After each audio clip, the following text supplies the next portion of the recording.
Check dishonour মামলায় সাবেক সংসদ সদস্য ও ক্রিকেটার সাকিব আল হাসানের বিরুদ্ধে গ্রেফতারি পরোয়ানা জারি করেছে আদালত।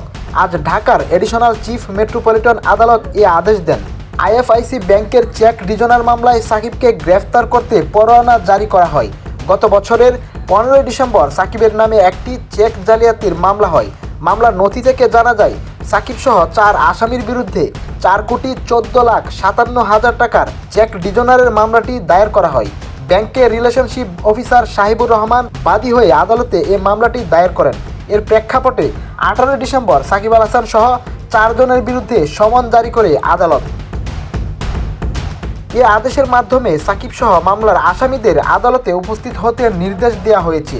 আদালত এর আগে আদেশ অমান্যকারী আসামিদের বিরুদ্ধে গ্রেফতারি পরোয়ানা জারি করার সম্ভাবনাও ব্যক্ত করেছেন। সে অনুযায়ী রোববার তাদের বিরুদ্ধে গ্রেফতারি পরোয়ানা জারি করেছেন আদালত। উল্লেখ্য, 2006 সালে বাংলাদেশ জাতীয় ক্রিকেট দলে অভিষেক হয় সাকিব আল হাসানের। 2024 সালের জানুয়ারিতে অনুষ্ঠিত দ্বাদশ জাতীয় সংসদ নির্বাচনে তিনি আওয়ামী লীগের প্রার্থী হয়ে মাগুরা 1 আসন থেকে নির্বাচনে লড়েন। গত 5ই আগস্ট শেখ হাসিনা সরকারের পতনের পর আর দেশে ফেরা হয়নি সাকিব আল হাসানের। এরপর থেকে সাকিব বাংলাদেশের ক্রিকেট থেকে অনেকটা আড়ালেই চলে গেলেন।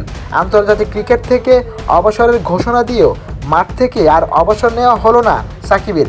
এবার গ্রেফতারি পরোয়ানা জারির পর দেশের হয়ে সাকিব আর ক্রিকেট খেলতে পারবে না, এটা প্রায় নিশ্চিতই বলা যায়।